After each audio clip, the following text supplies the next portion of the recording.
Presented by Climate Power Education Fund. Does big oil care about our streets flooding or our home burning? Not according to an ExxonMobil top lobbyist. Did we aggressively fight against some of the science? Yes. We were looking out for our shareholders. They care about profits, not people. Learn more at polluters.exposed. This is an Odyssey original. This is Coronavirus Daily. I'm Charles Feldman. And I'm Mike Simpson from the KNX Odyssey Studios in L.A. CDC says if you're pregnant, get vaccinated. Comes as ICUs across the country are seeing more pregnant women with critical COVID cases. California now has a statewide vaccine mandate for teachers and school staff. You want to go to Hawaii? Yes. New safety rules there, though, going back into effect. The state looks to balance tourism with keeping infections as low as they can. After Hawaii, we'll go to Texas. I don't know if I'd rather stay in Hawaii, but okay, we'll go to Texas, where a fight is starting over mask mandates. And after all that, we're going to the gym, because some good. of those are having a tough time coming back from the pandemic. I think it's from eating all the food in Hawaii all and over Texas. the place today. Let's start with pregnant women getting vaccinated. Dr. Allison Cahill is a maternal fetal medicine physician and professor in the Department of Women's Health at the University of Texas Medical School. Doctor, is the evidence coming down on the side that pregnant women should get vaccinated? The original or the initial trials didn't enroll pregnant women, just excluded them on the basis of being pregnant, which is unfortunate because we know that pregnancy emerged as a risk factor for more severe disease, a greater likelihood to be admitted to the hospital, require oxygen, and be admitted to the ICU and even die. But ultimately, many of the extended trials enrolled pregnant women, and we're very grateful to the pregnant women who felt as though the known risks of COVID disease outweighed the theoretic risks of the vaccine and received the vaccine over these last many months. And they were part of a registry, and those registries are now producing data to help support that, in fact, there's no concern about safety for moms or unborn babies that are specific to pregnancy, and thus have really helped us alter the recommendations. And so now ACOG and the CDC and others are very strongly recommending that pregnant people and those that are breastfeeding to please get vaccinated. Do we know why pregnancy is such a risk factor? That's an interesting question, and I would say that we don't.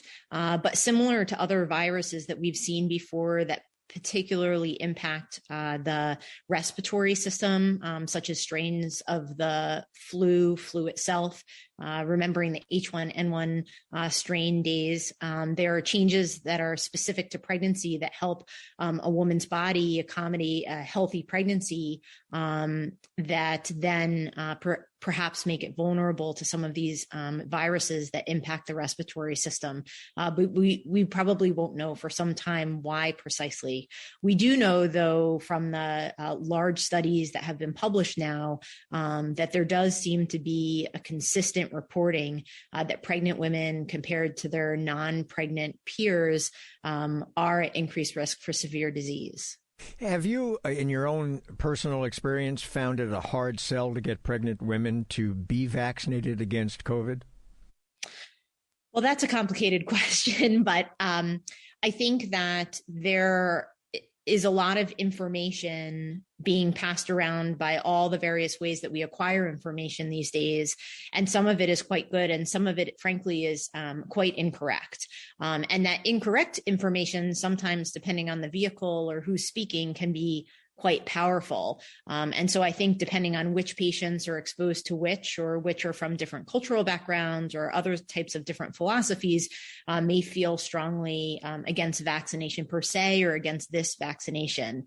I think in my personal experience clinically, when I can explain how horrible this disease is in pregnant women just like them and patients I have cared for who have had such horrible things happen to them because of this virus, that becomes not such a difficult discussion to have. So I think that folks are really open to hearing that information. And I think the ACOG guidelines are now very clear that pregnant women and women who are breastfeeding should absolutely be vaccinated. And a consultation from a healthcare provider is certainly not required, but we're here to help give patients the actual information and try and alleviate their concerns that are mostly based on non-factual information. Dr. Allison Cahill, maternal fetal medicine physician, professor, Department of Women's Health, University of Texas, Austin. California now requiring all teachers and school staff be vaccinated or be tested for COVID every week. They're just the latest workers now under a vaccine mandate. Some districts already had this, and more are coming on board. Now everybody is, right? Glenn Sachs, social studies teacher, James Monroe High in L.A. Glenn, is this going to be an uphill climb to get all the teachers their vaccines? Well, yeah, the vast majority are vaccinated. And, LAUSD was real good about it in the spring. They made it easy for us. We were able to, get both shots or whatever we needed pretty easily.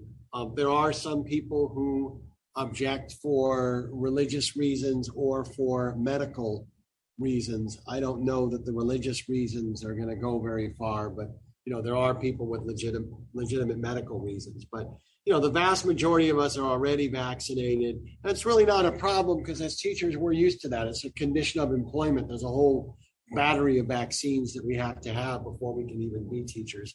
This is just one more.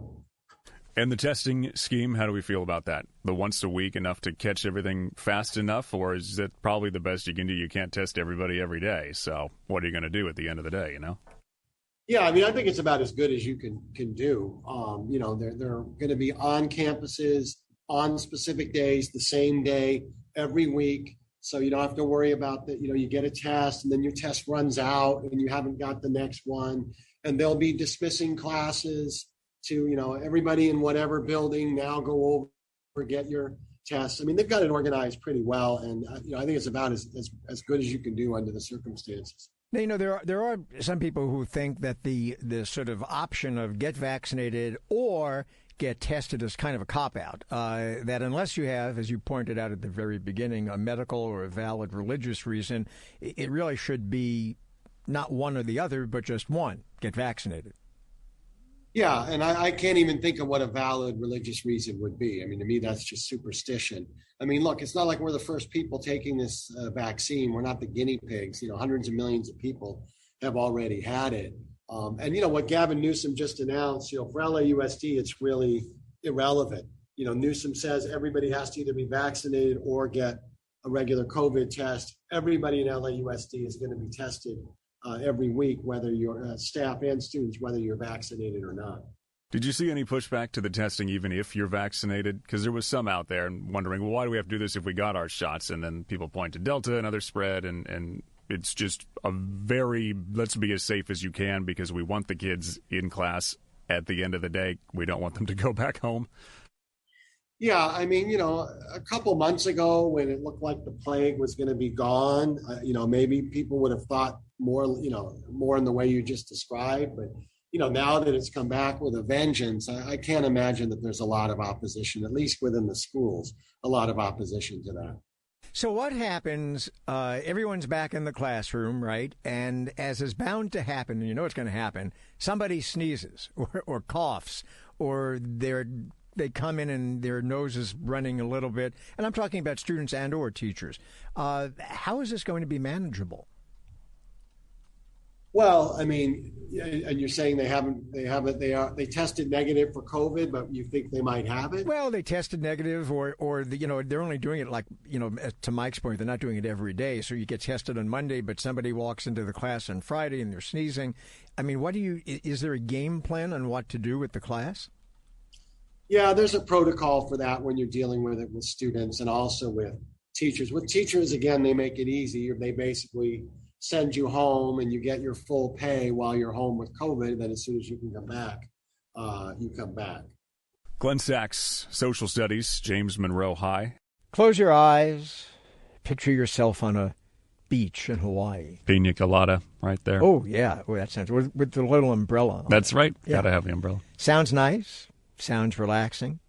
But could COVID prevent that from happening soon? Hawaii had really strict rules, dropped them, tourists came back. Now some of the restrictions are returning. Dr. Thomas Lee, epidemiologist, modeler at the University of Hawaii, he's been advising the governments throughout the pandemic. So, Doctor, current situation there is what? Yeah, so what we're seeing with COVID, specifically the Delta variant in Hawaii, is no different than what we've seen across the continental United States and across other countries that preceded Hawaii with regards to COVID transmission. So, we understand Delta is highly infectious. And, if you just think about the fact that we're an island, it's inevitable that travel will bring Delta and COVID to Hawaii, regardless of if it's tourism or returning residents. And I have to say that it's definitely a combination of both. It's not one or the other. So what are some of the new rules that are being looked at as you scale things back? But I guess this is also a delicate dance, right? You have to ward off Delta as best you can, but you can't lose all the tourism again because that was a huge blow for a year plus. Yeah, you're 100% correct. So the new, or I would say the returning mitigation that the governor put in place yesterday was to cap indoor gatherings to 10, outdoor gatherings to 25, and then any high risk areas such as gyms, bars, or restaurants are back to 50% capacity. And so, yes, we understand that we need to utilize all of our mitigation efforts to curb the current spread. However, there is a way to do it where we're not harming the economy and the recovery too much. And vaccines have been the lifesaver. That's a tool we didn't have a year ago. What is the vaccination rate among the citizens of Hawaii, and are there thoughts about making vaccinations mandatory to visit? Yeah, currently the overall vaccination rate for fully vaccinated across the state is 60.8%, or pretty much 61%, which is higher than a lot of other states, but it's not quite there. In terms of mandating vaccines, I leave that to the policymakers, the governor, and the mayors to do that at the respective levels. But what we do know from the modeling that my colleagues and I have done is, even a 5% increase in the fully vaccinated population will have dramatic decreases in future transmission. So really vaccines, if you really want to get back to normal, and not really deal with these gathering size limits, increasing vaccination efforts is the way to go. Curious about the gathering part, because a lot of people know the islands with the hotel or the resort they're staying at, right? So you got the pool and there's 100 people there. That's over 25. Or is that just like if I'm having a wedding, I live there, it's a birthday party, that kind of thing? Don't get all your friends together, or they got to play by the rules too? Great. I would say, I'm going based off the summary that the governor put out yesterday. It applies to everybody, and it applies yesterday. It doesn't matter if you're a tourist, if you're a resident, if you're a business. There are exceptions for professional gatherings, 50 or a little more, but you have to work with the county to get exception for that. But yeah, a pool outdoors, 25, and obviously the businesses will find a way to mitigate safely. But yes, there is an increased burden to a lot of the businesses in the state. What about the burden to hospitals? Some states, as I'm sure you know, Florida, for example, we had some doctors on yesterday talking about how it's just an impossible situation there. They have to cancel elective surgeries. The ICU beds are all pretty much taken. What's the situation with hospitals in Hawaii? Yeah, it's definitely concerning because of the past 2 weeks of triple digit, 300, 400, 500, 600 cases a day. We are seeing a big increase in hospitalizations based on the utilization. We're not quite at breaking point. However, I would say that most hospitals on island have considered and are accounting for mitigation efforts in surge capacity, et cetera. So they are in that planning effort. The goal, once again, is to use preventative efforts to make sure we don't reach overcapacity like we're seeing in Florida and some other states. Dr. Thomas Lee, epidemiologist, modeler, University of Hawaii, has been advising the state governments throughout the pandemic. Doctor, thanks. Coming up after a short break, we head to the Lone Star State, where the governor is being challenged over masks. Texas has always had an independent spirit. Now, that goes down all the way to the local level after the governor issued an order basically banning mask mandates by local governments. Dallas and some other big cities challenged all that. And they won. There's an injunction issued to prevent the order from applying in those areas. Dr. Philip Wang, epidemiologist, director, Health Authority, Dallas County Health and Human Services. So, Doctor, your thoughts on these cities getting what they want in terms of the masking in the schools? Well, this really should not be a political issue. It's a public health issue, and we appreciate the issuance of the temporary restraining order against the governors, not allowing us at the local level to, do what's needed to protect public health. Are you, as a physician, still surprised that there's any resistance to masks, to vaccines? I mean, it just seems so odd.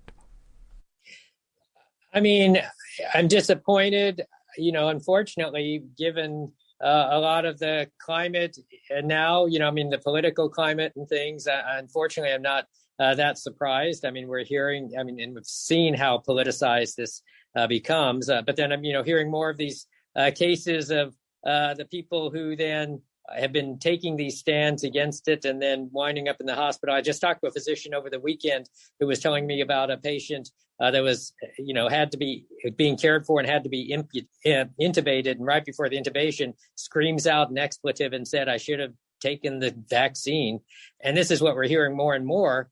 But, in the meantime, the people are still taking their stand and not doing these things. Yeah, I was going to say, do you think that resonates maybe with at least the people that know that person, but not a ripple effect that's large enough to have changed things at least yet?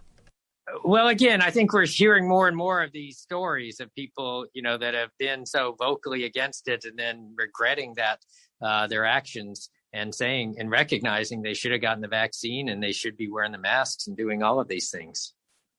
Let me ask you something, because I'm just seeing now on my phone that NBC News is reporting that the FDA tomorrow is going to amend its emergency authorization for the COVID vaccine so that a booster can be given to people who have compromised immune systems. How big of a deal is that?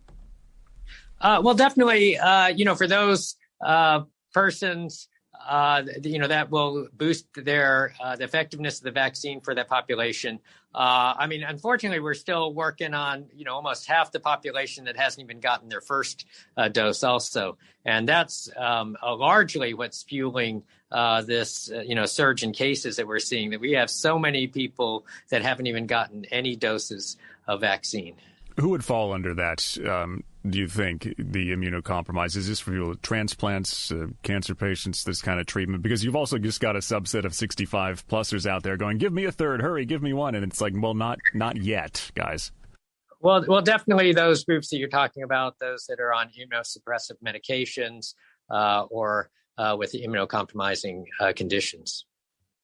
The situation in Texas, you have these states. You're one of them. Unfortunately, Florida is another number of other southern states where the Delta variant has caused and is causing severe problems.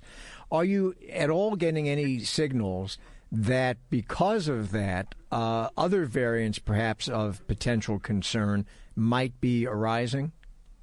That's absolutely one of the things that we're worried about.